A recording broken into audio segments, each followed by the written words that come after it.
Es el peor asesino en serie de la historia de Rusia. Simplemente le gustaba matar. Sus ojos son muy desagradables. Tiene la mirada de un depredador acorralado. Durante años mantuvo aterrorizada a la ciudad. Durante años se ha burlado de la policía. Solo queríamos cogerlo para que no muriera más gente. Sus víctimas eran los más solitarios y vulnerables. Operaba de una forma muy cuidadosa. Y mantenía un curioso registro de sus crímenes. Basada en un acceso sin precedentes a la Brigada de Élite de Homicidios de Moscú y en las grabaciones únicas de la policía de una espeluznante confesión en el lugar del crimen, esta es la historia jamás contada de la caza del asesino en serie más prolífico de Rusia.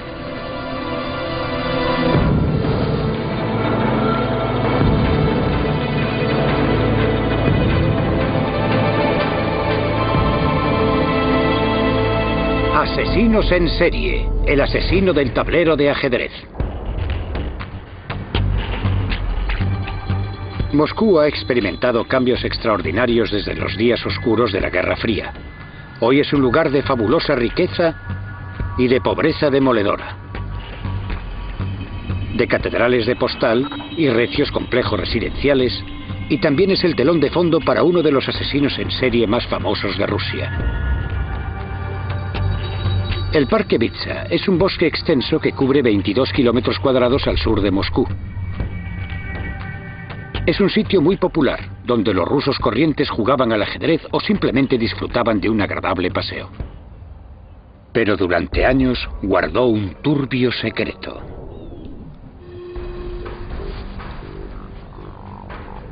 El sábado 15 de octubre de 2005, la policía de Moscú encontró el cuerpo sin vida de Nikolai Boroviev, de 31 años. Había sufrido heridas terribles en la cabeza.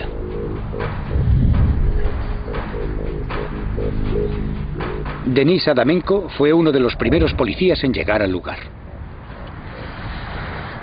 Fue aquí, exactamente en este lugar, donde encontramos a una de las víctimas. Desde luego, cuando lo encontramos, este no era un lugar nada agradable.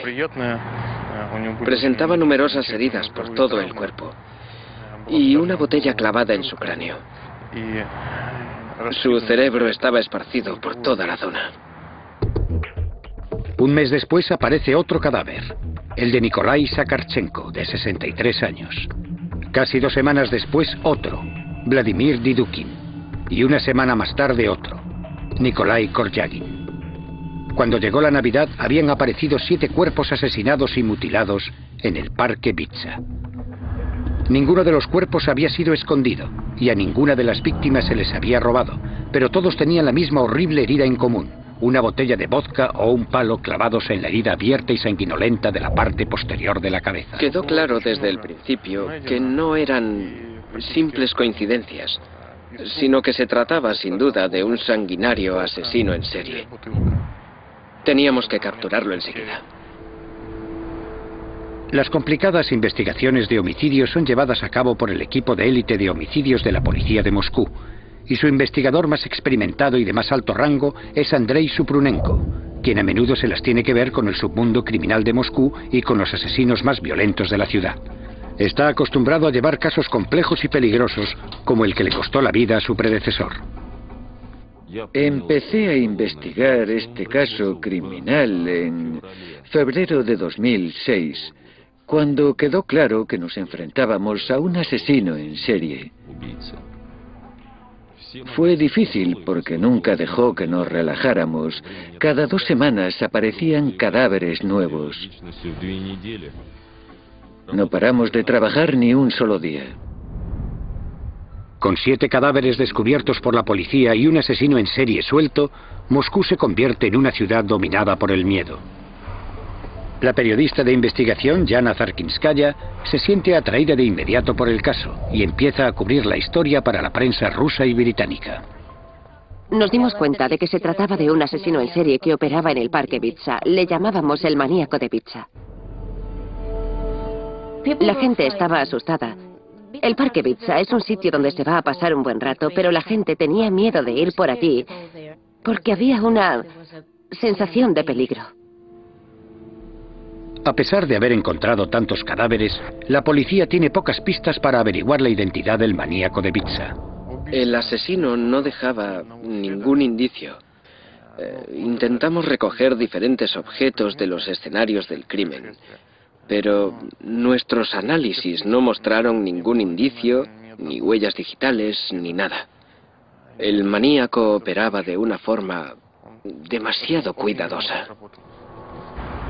Los investigadores necesitan toda la ayuda que puedan conseguir y piden ayuda al único hombre que puede ayudarles. El profesor Vladimir Vorontsov es uno de los médicos forenses más formados y experimentados de Moscú. Ha estado examinando víctimas de asesinatos en la capital rusa desde hace casi 40 años. Le corresponde a él determinar la naturaleza exacta de la muerte horrorosa de las víctimas. Todas las heridas fueron infligidas en la zona de la cabeza y había muchas. Las heridas más graves se infligirían en la zona posterior y lateral de la cabeza y, por supuesto, también en la cara. Era como la tarjeta de presentación de este criminal, su firma. Estos son los cráneos de algunas de las víctimas encontradas en el Parque Bitsa, donde se ven sus gravísimas heridas.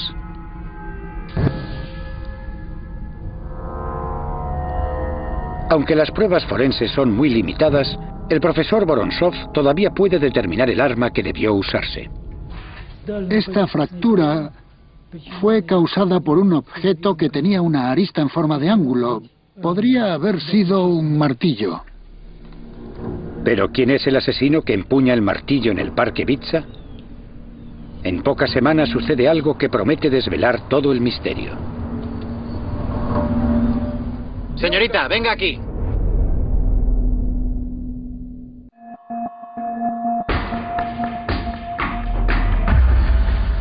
En enero de 2006, la policía de Moscú tiene 7 asesinatos sin resolver entre manos. Todas las víctimas han sido golpeadas con un martillo en el Parque Bitsa, al sur de Moscú. Todos con el mismo tipo de herida, el cuello de una botella de vodka clavado en la herida abierta que hay en la parte posterior de la cabeza. Y para el investigador Andrei Suprunenko, apenas hay pruebas que conduzcan al asesino.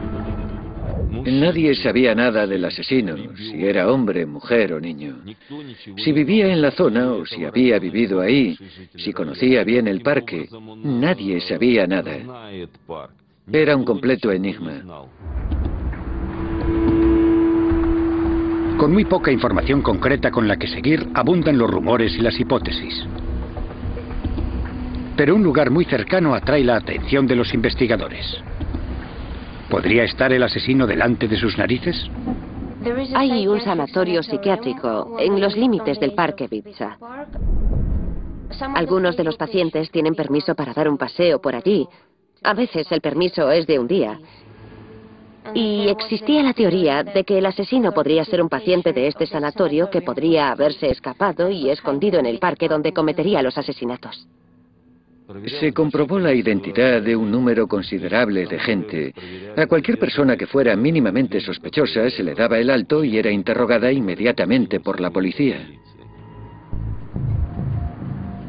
Pero sin un sospechoso principal, la teoría del paciente psiquiátrico no va a ninguna parte. Entonces se abrió una nueva línea de investigación. Las víctimas eran principalmente hombres de mediana edad. En realidad, se trataba de gente que no importaba a nadie y a quien nadie buscaría. Pensamos que como solo había víctimas de sexo masculino, el asesino podría ser una mujer. Nadie conocía el móvil de los crímenes. Estábamos estudiando varias posibilidades. 200 agentes de la policía de Moscú están apostados en el Parque Bitsa. Su tarea consiste en parar e interrogar a cualquiera que sea sospechoso. Pero el parque es enorme. Cubre un área de 22 kilómetros cuadrados y la probabilidad de coger al asesino con las manos en la masa es mínima.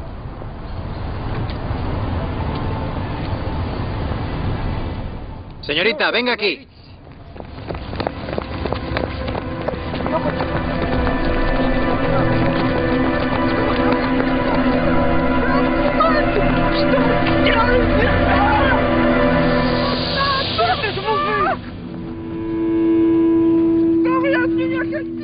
Cuando se detuvo al travestido, por supuesto, fue sospechoso.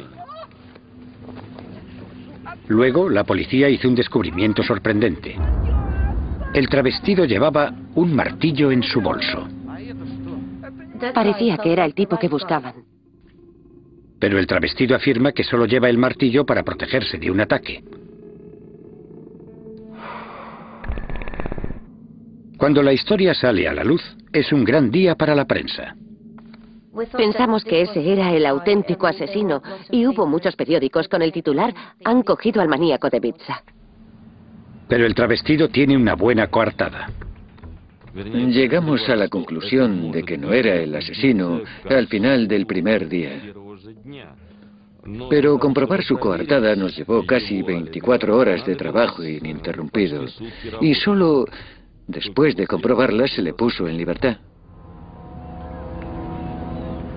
Una semana después, Mahmoud Soldashov, un trabajador de un supermercado de 25 años, es asesinado. Con cada nuevo cadáver que aparecía, la presión de la prensa se hacía más y más intensa. La policía y los fiscales nos presionaban para que encontráramos y detuviéramos al asesino cuanto antes. Era una cuestión prioritaria. La presión a la que está sometida la Brigada de Homicidios es cada vez más intensa. Intentan por todos los medios que no aumente el número de cadáveres, que ahora son 12. Más investigadores, como Elena Pumirsina, son asignados al caso. Teníamos que tener un equipo preparado por si pasaba algo, por si había más asesinatos. Entonces sucede algo significativo. En un determinado momento, y por alguna razón que aún no teníamos clara, se puso a matar mujeres. En abril de 2006, los investigadores encuentran el cuerpo de Larisa Quiligina, de 48 años, que trabajaba en un supermercado. 2 meses después, encuentran el número 14. En junio de 2006 se descubrió otro cadáver, el de una mujer con el mismo tipo de heridas. Las típicas, como las de los anteriores, así que supimos que teníamos otro caso para investigar. Luego los investigadores encontraron algo muy importante: un billete de metro en la chaqueta de la mujer asesinada.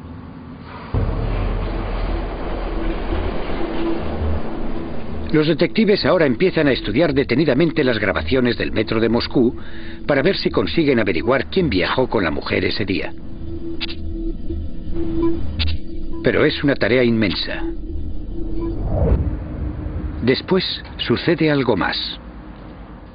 2 días después, unos agentes de policía me llamaron para decirme que el hijo de la mujer asesinada había aparecido y que había identificado el cadáver. La víctima era Marina Moskalyova, una madre soltera de 36 años. Vivía sola con su hijo Sergei. Cuando nos entrevistamos con él, nos dijo que su madre había salido a dar un paseo con su novio, Sasha. No volvió a casa. Mientras los investigadores intentan reconstruir los últimos movimientos de Marina, su hijo entrega una prueba clave. Antes de salir, Marina había intentado llamar a su hijo para decirle a dónde iba, pero el teléfono no funcionaba. Dejó una nota para decir dónde iba y con quién. Dejó su nombre y número de teléfono. El número de teléfono correspondía a un hombre de 32 años que trabajaba en un supermercado, Alexander Pichushkin. En Rusia, el diminutivo de Alexander suele ser Sasha. Esta fue la primera pista concreta que nos llevaba a Pichushkin y localizamos su dirección. Al mismo tiempo, los investigadores encuentran un vídeo de las cámaras de seguridad de la estación de metro. Mientras analizábamos los detalles, encontramos un vídeo de Moskalyova con un extraño caminando juntos dentro de la estación de metro. Estas son las últimas imágenes de Marina Moskalyova viva. Ella no lo sabe, pero está caminando junto a un hombre que lleva un martillo en su bolsa y que tiene toda la intención de matarla. Ese hombre es Alexander Pichushkin. El vídeo confirmó que se trataba efectivamente de él junto a Moskalyova. Y precisamente esa era la prueba que necesitábamos para detenerlo y acusarle formalmente del asesinato de Marina Moskalyova. El 16 de junio fuimos a detener a Pichushkin. Recuerdo que era por la noche. Estaba oscuro. Entre las 10 y las 11 aproximadamente. Estaba totalmente tranquilo. Y al principio del interrogatorio lo negó todo. No soy el que buscáis. No soy yo. Yo no sé nada. En ese momento lo detuvieron.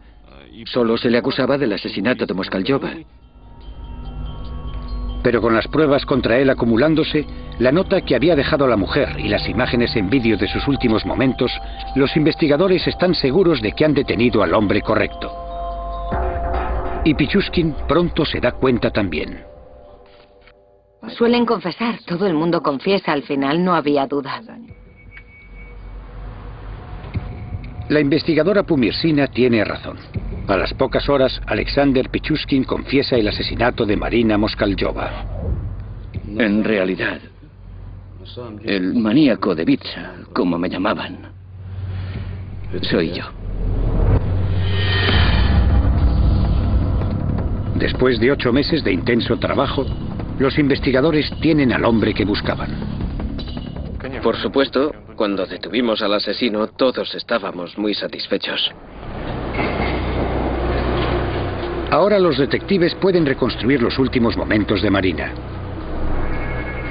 Ella había conocido a Pichushkin el 13 de junio. Él le había pedido que fueran a hacer un picnic al parque. Él dijo: estuve sentado ahí con ella durante mucho tiempo, realmente solo, preguntándome si matarla o no. Y al final decidí matarla porque me pareció que si no lo hacía, la vida se convertiría en una tortura para mí.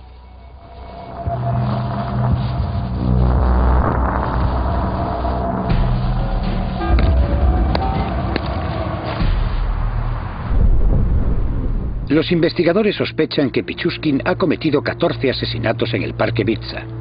Pero lo que viene después es una sorpresa absoluta. Por supuesto, ninguno de nosotros podía imaginarse el número real de crímenes que había cometido. Cometí 61 asesinatos. 60 de ellos en el parque Vitsa. Durante 14 años. Hice lo que me vino en gana.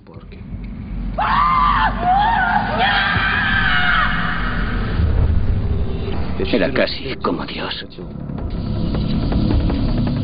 Nadie podía frenarme.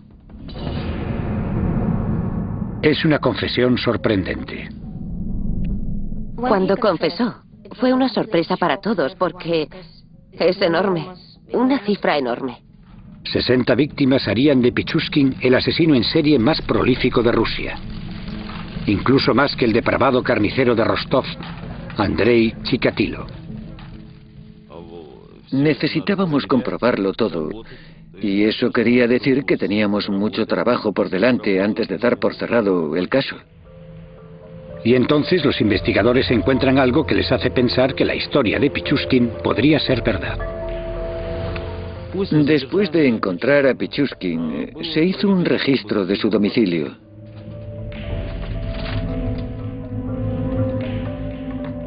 Encontramos un tablero de ajedrez con un número pegado en cada casilla.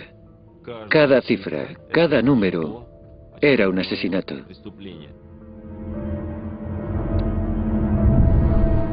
Quería cometer un asesinato por cada una de las casillas del tablero. ¿Pero era cierto lo que dijo en esa extraordinaria confesión?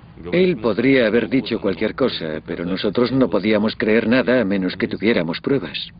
Y para conseguir esas pruebas, tendrían que meterse en la mente del asesino en serie más prolífico de Rusia.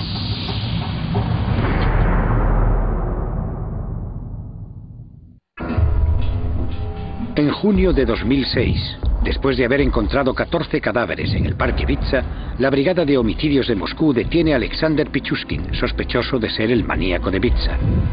Pero al interrogarle, Pichushkin confiesa no solo los 14 asesinatos de los que la policía tiene conocimiento, dice que ha matado a más de 60 personas, y eso le convierte en el asesino en serie más prolífico de Rusia.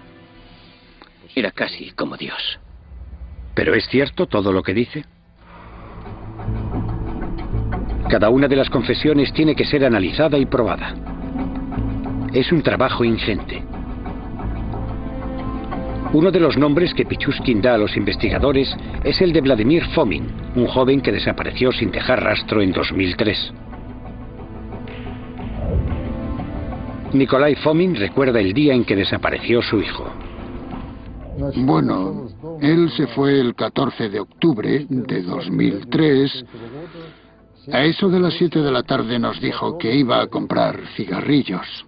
Ya no lo vimos más. Era un buen hombre, sensible y amable. Cuidaba de sus amistades y se hizo cargo de su hijo recién nacido. En 2006, la investigadora Pumirsina me llamó. Me pidió que viniese para una entrevista a la comisaría de Leninsky. Y allí me enteré de que todos los casos de desapariciones se habían fundido en un solo caso, el caso Pichushkin. Para seguir construyendo su caso contra él, los fiscales necesitaban que Pichushkin siguiera hablando. El trabajo es asignado a Valeria Shushkova. Mi trabajo era conseguir que siguiera hablando y establecer una relación psicológica con él. Me sentía el padre de todos ellos. Les abrí la puerta de otro mundo. Tu primer asesinato es como tu primer amor. Nunca lo olvidas. Cuanto más cercana la persona, más agradable es matarla. Es más emocional. Era terrible escuchar las cosas que decía. Incluso para mí, una investigadora con experiencia, percibir el placer y el deleite en su voz cuando describía cómo aplastaba sus cráneos y les clavaba palos y botellas en las heridas. En Rusia, para evitar dudas durante el juicio, los investigadores llevan a los acusados otra vez a la escena del crimen y les hacen reproducir exactamente lo que pasó y filman los resultados. En el caso de Pichushkin, los investigadores necesitan verificar sus sorprendentes declaraciones, pero también están dispuestos a negarle el placer obvio que le proporciona el hecho de revivir sus brutales asesinatos. El investigador Maxim Sarkov es el cámara oficial. Fui al Parque Bitsa con Pichushkin 27 veces en total y filmé más de 40 horas de vídeo con él. Pichushkin tiene una memoria asombrosa para los detalles de sus crímenes. ¿Podrías mostrar con el muñeco cómo le golpeaste? Yo estaba aquí, de pie. Saqué el martillo, corrí hacia él y le golpeé. Él gritó. ¿Con qué parte del martillo le asestaste el golpe? Con el lado romo. El lado romo, ¿no? Sí, él gritaba muy alto.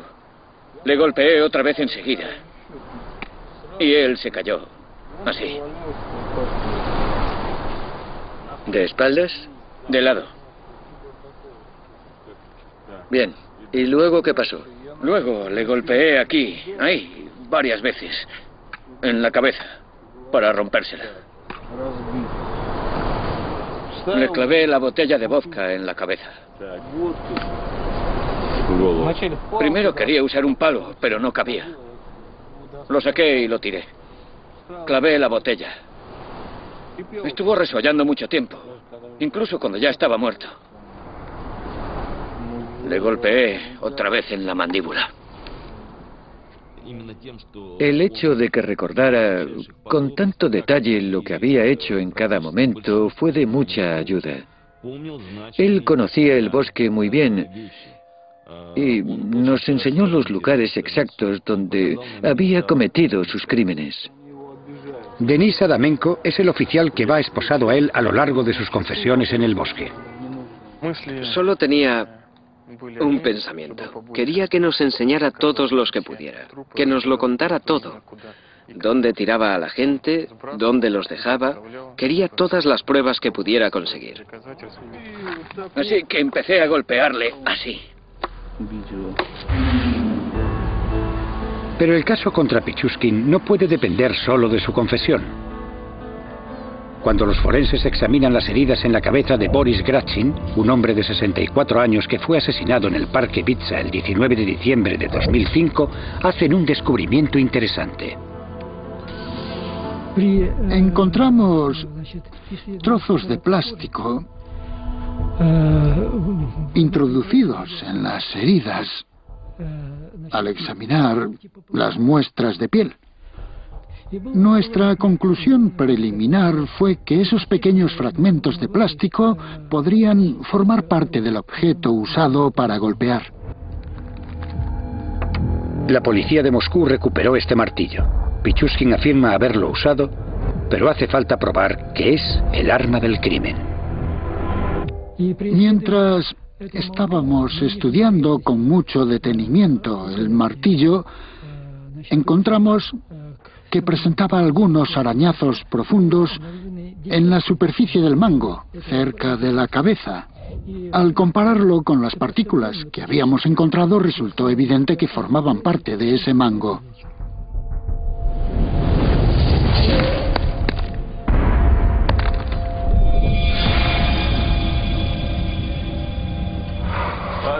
Durante su confesión filmada, Pichushkin reveló muchos asesinatos extraordinarios y también cómo, como asesino, aprovechaba cualquier oportunidad para matar.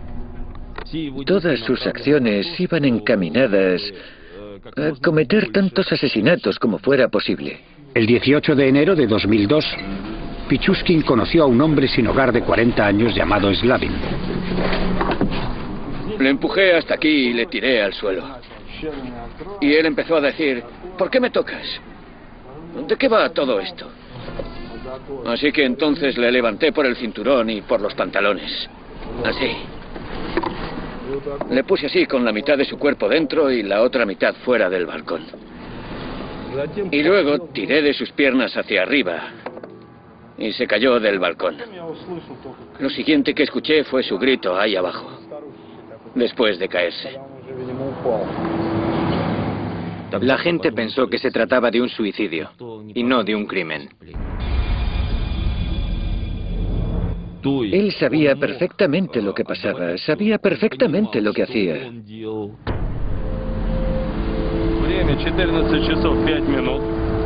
Según los investigadores van hurgando más en el pasado, construyen una imagen precisa del hombre que dice haber asesinado a más de 60 personas.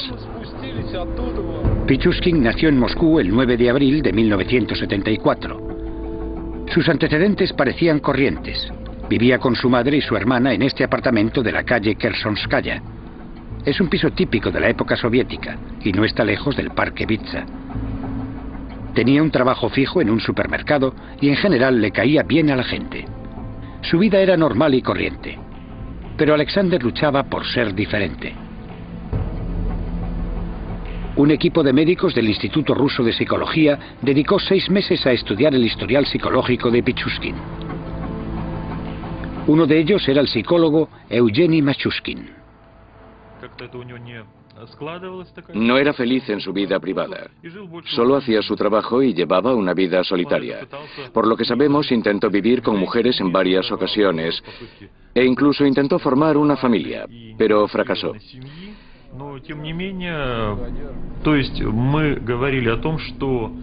El patrón de conducta del que éramos testigos era muy complicado, aunque pudimos concluir que existía un cierto patrón, una tendencia al asesinato y a las actividades sádicas y agresivas.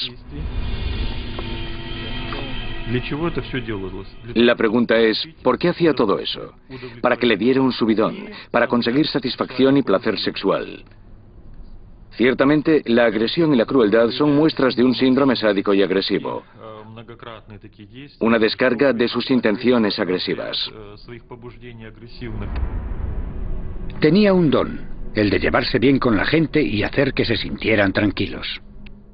Era capaz de hacer amistad con la gente y le resultaba fácil mantener el contacto con ellos sin darles la oportunidad de sentir el peligro, y cuando llegaba el momento simplemente les aplastaba la cabeza.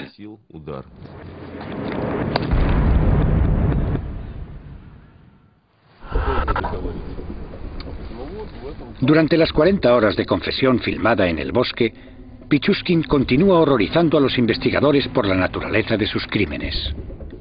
Pichushkin nos llevó al lugar de un crimen del que no sabíamos nada, y allí encontramos los restos de un hombre que nunca había sido descubierto. Los dientes están ahí. Y los huesos. ¿Ves que da un maxilar? Aquí hay más huesos. El maxilar pertenece a Oleg Luernenko, un trabajador de San Petersburgo de 36 años.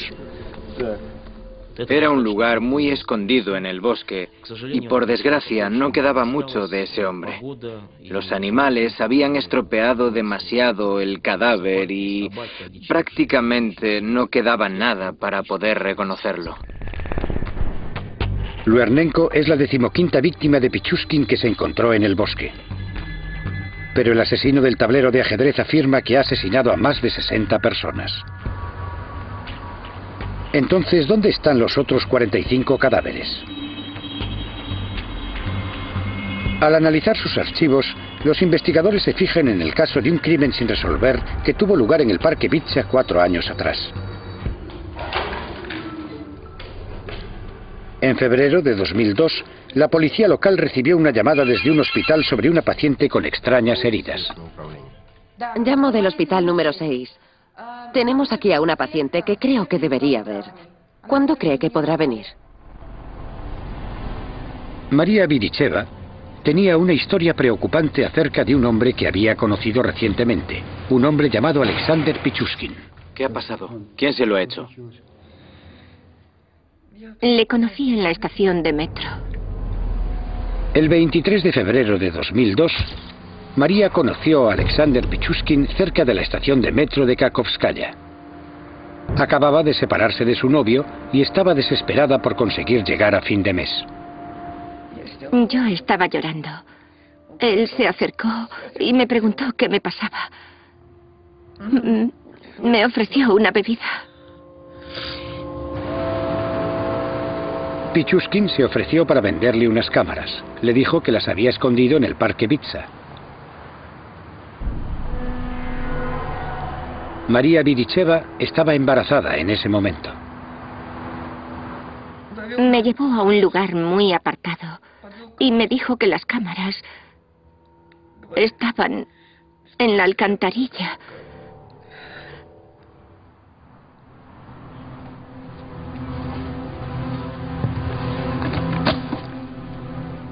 Me dijo que mirara en la alcantarilla.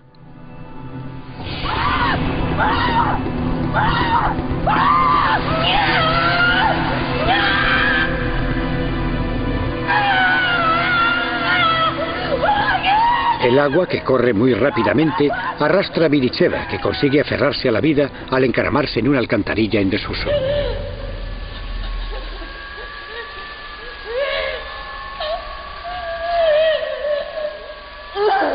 Después de estar atrapada durante más de 20 horas, finalmente reunió las fuerzas para salir de allí. Estaba intentando encontrar la salida, pero no veía nada.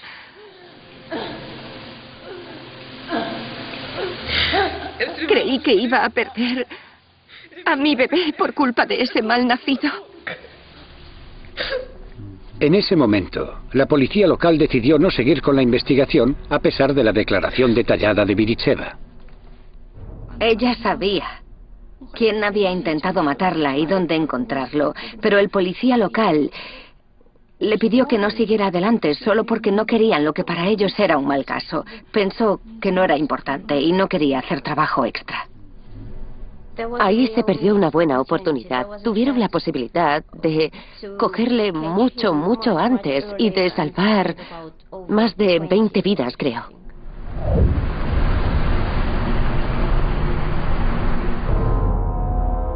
Las alcantarillas resultaron ser la clave para descubrir cómo Pichushkin se deshizo del resto de sus víctimas. Alexander, háblanos de esta alcantarilla. Bueno, ahogué a Ludmila y a muchos otros en ella. ¿Cuánta gente? Supongo que 16 o algo así. No puedo ser más preciso. Esta es solo una de las alcantarillas que usó Pichushkin. Hay una red de sistemas de drenaje bajo el parque Vitsa, que da servicio al sur de Moscú. En términos de daños físicos, cuando tiraba a esa gente dentro de las alcantarillas, ellos, si se me permite decirlo, tuvieron bastante suerte, porque su muerte debió suceder casi al instante. Corre tanta agua por aquí y a una presión tan grande que cuando pusieron un maniquí dentro de la alcantarilla para ver cómo era, se rompió en pedazos. Pichushkin se deshizo de muchas de sus víctimas de esta manera, y eso incluye a su primera víctima, Mikhail Odilchuk, un compañero de clase de 18 años a quien asesinó en 1992. Odilchuk se había negado a acompañar a Pichushkin en una salida para matar. Luego, en febrero de 2002, Pichushkin arrojó el cuerpo de un niño sin hogar a quien llamaban Mitra y que solo tenía 9 años.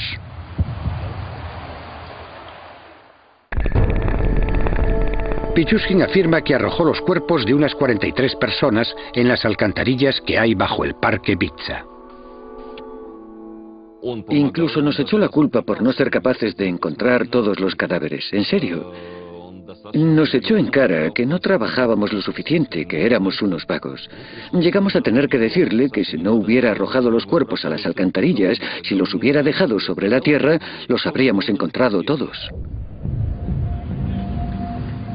Pero queda una pregunta. ¿Por qué Pichushkin pasa de tirar los cuerpos a las alcantarillas donde simplemente desaparecen a dejarlos al aire libre donde casi es seguro que los encontrarán? Me dio la impresión de que no podía callárselo por más tiempo y que necesitaba que todo el mundo lo supiera. Quería un reconocimiento público por lo que estaba haciendo. Creo que en el fondo de su corazón quería que le cogieran. Él solo quería la atención y la fama, pero ya no podía callarse más. Alexander Pichushkin está a punto de vivir su momento de fama. Los fiscales de Moscú han construido un caso sólido contra él, con pruebas suficientes para acusarle de 45 asesinatos. Bajo la mirada de los medios de comunicación de todo el mundo, el asesino del tablero de ajedrez se enfrenta a la última partida.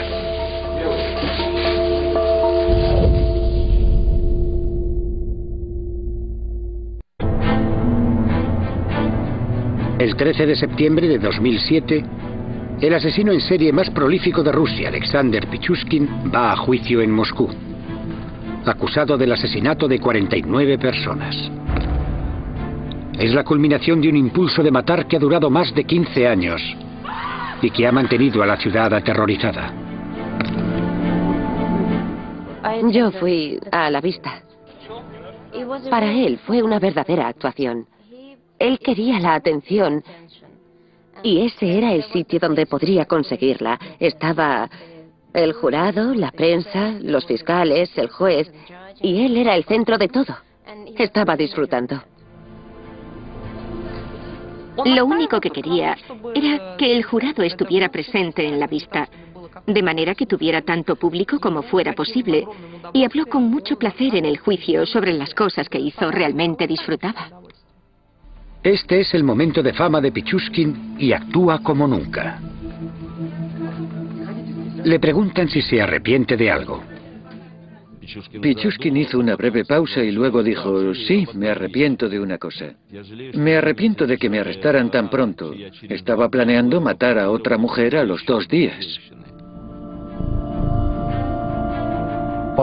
Cada día, en el juicio, se vieron unos 6 episodios, 5 o 6 asesinatos.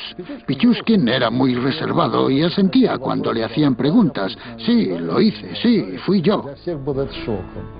Para todo el mundo era algo espantoso. Pensábamos que al menos pediría perdón a los que había asesinado. Y no mostró ningún remordimiento en absoluto. ¿Pero está cuerdo el hombre que afirma haber matado a más de 60 personas? Una persona demente es incapaz de darse cuenta de las consecuencias de sus acciones, pero aquí las acciones del sujeto tenían un propósito y eran sistemáticas, y era consciente de lo que estaba haciendo. Por eso es por lo que la comisión de expertos llegó a la conclusión de que estaba cuerdo. Después de un juicio que duró 6 semanas, el jurado tardó menos de 3 horas en entregar un veredicto unánime. Y el lunes 29 de octubre de 2007, el juez Vladimir Usov dictó sentencia. En vista de la gravedad de los crímenes cometidos y el excepcional peligro para la sociedad que representa el acusado y para establecer justicia social y evitar nuevos crímenes, la Corte considera necesario sentenciar a Pichushkin por haber cometido crímenes especialmente graves a cadena perpetua. El Estado ruso y el fiscal jefe están orgullosos del resultado. Se ha hecho justicia. Ha recibido el castigo que merecía por sus horribles crímenes. Pichushkin pasará el resto de su vida entre rejas. Los primeros 15 años en una celda incomunicada. Para Nikolai Fomin, la sentencia es una manera de hacer justicia por la cruel muerte de su hijo. No hay castigo mayor que la cadena perpetua. No se puede dar un castigo mayor, así que pasará la vida metido en la cárcel. A pesar del veredicto de culpabilidad, el cuerpo de Vladimir Fomin no se ha encontrado. Un hecho que proporciona a la familia un poco de consuelo. Es esperanza. Si no hay cadáver, la persona puede estar viva. Es como en la Segunda Guerra Mundial. La gente que recibía la noticia de que alguien había desaparecido seguía esperando 40 o 50 años. ¿Y si resulta que tenemos suerte? Volverá millonario desde algún sitio, quizá de América. Condenar a Pichushkin había llevado 9 meses de trabajo agotador. Había sido muy duro y estresante. 24 horas al día, 7 días a la semana, un montón de trabajo. Nunca lo olvidaré. Bueno, para mí fue el caso más importante de mi carrera. Me he enfrentado antes con asesinos en serie, pero ninguno era tan cruel y despiadado como Pichushkin. Aunque él sigue afirmando que ha matado a más de 60 personas, la policía nunca ha encontrado los cadáveres. El tribunal tenía pruebas para condenarle por el asesinato de 48 personas. Era una cifra asombrosa. Nunca antes había entrevistado a un asesino en serie con tantas víctimas, pero había tenido casos parecidos. La única diferencia en este caso era que atrajo mucha atención pública. Creo que mató a tanta gente simplemente porque le gustaba matar. Pichushkin era un asesino en serie poco común. Es un cazador típico. Y su única motivación era matar. No había otro motivo, a pesar de lo que algunos pudieran pensar.